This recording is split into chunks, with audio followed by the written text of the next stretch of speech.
آج کی کہانی کچھ یوں ہے۔ گاؤں کے دانا بوڑھے شخص کا قصہ۔ چینل پر نئے ہیں تو چینل کو سبسکرائب کر دیجئے، ویڈیو کو آخر تک ضرور دیکھیے۔ ایک زمانے کی بات ہے کہ ایک چھوٹے سے گاؤں میں ایک دانا بوڑھا رہتا تھا، جس کا نام کسی نے کبھی نہیں پوچھا تھا، لیکن سب اسے بابا کے نام سے پکارتے تھے۔ اس بابا کا حلیہ بڑا سادہ تھا، سفید داڑھی، جھریوں بھرا چہرہ اور ایک موٹی چھڑی جو اس کے ساتھ ہمیشہ رہتی تھی۔ اس کی سادگی کے باوجود اس کی شخصیت میں ایک ایسا جادو تھا جو ہر کسی کو اپنی طرف کھینچ لیتا تھا۔ بابا کی عقل و دانائی کی کہانیاں دور دور تک مشہور تھیں۔ گاؤں کے لوگ اپنے مسائل لے کر اس کے پاس آتے اور وہ ہمیشہ انہیں ایسا مشورہ دیتا جو ان کے دلوں کو سکون دیتا اور ان کی زندگی کے راستے صاف کر دیتا تھا۔ بابا کے روزمرہ کا معمول بھی بڑا دلچسپ تھا۔ وہ ہر صبح سورج نکلنے سے پہلے جھیل کے کنارے جاتا، جہاں وہ دعا کرتا اور پرندوں کو دانہ ڈالتا تھا۔ جھیل کی پرسکون فضا اور پانی کے عکس میں بابا کے چہرے پر ایک عجیب سا سکون نظر آتا تھا۔ جھیل سے واپسی پر وہ گاؤں کی گلیوں میں گھومتا اور بچوں کو کہانیاں سناتا تھا۔ وہ کہانیاں ہمیشہ سبق آموز ہوتی، جن میں دیانت داری، محبت اور اتحاد کا پیغام ہوتا، اور وہ کہانیاں بڑی دلچسپ ہوتی تھیں۔ بابا حکمت گاؤں کے ایک پرانے مکان میں رہتا تھا جو درختوں سے گھرا ہوا تھا۔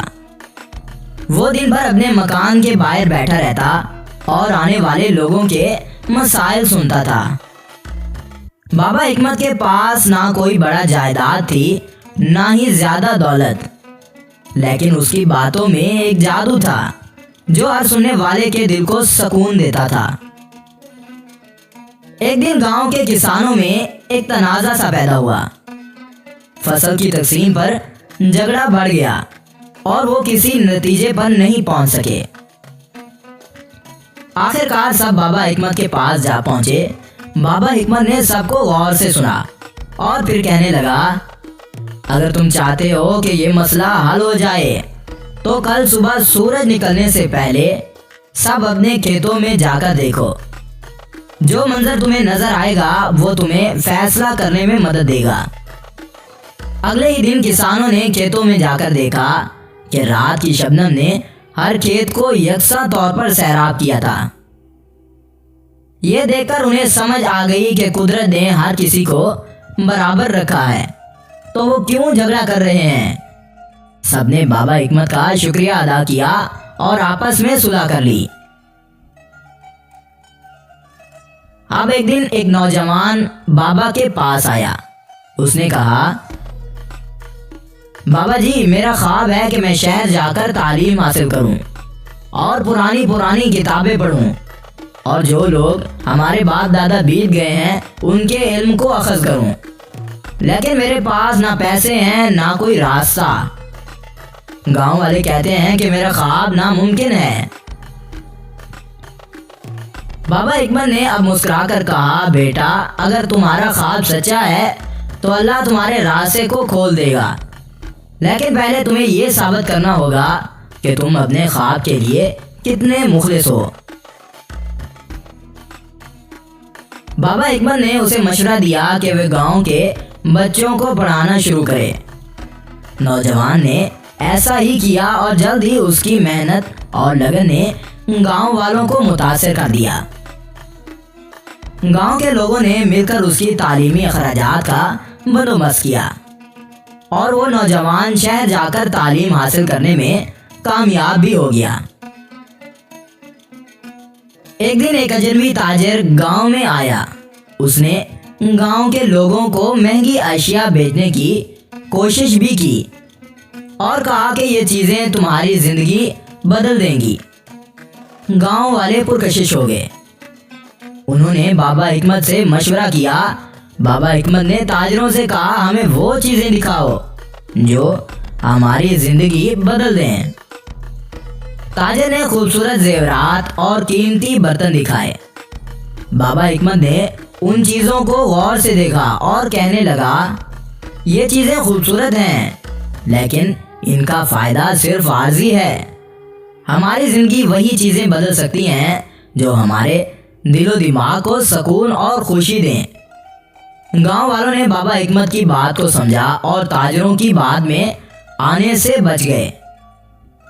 ایک دن گاؤں کے قریب ایک خوفناک طوفان آیا جس نے کھیتوں کو نقصان پہنچا دیا تھا اور لوگوں کی زندگیوں کو مشکل بھی بنا دیا تھا۔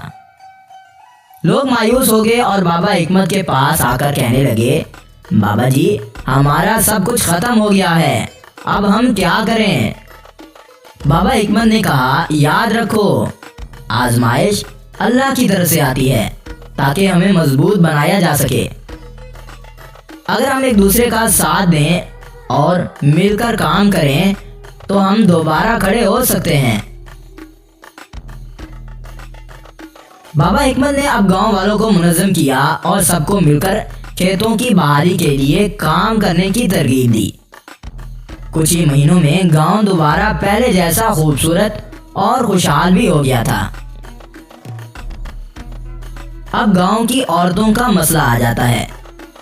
ایک دن گاؤں کی عورتوں نے بابا حکمت سے شکایت کی کہ پانی کے کنویں خشک ہو رہے ہیں اور ان کے لیے پانی لانا بہت ہی مشکل ہو گیا ہے۔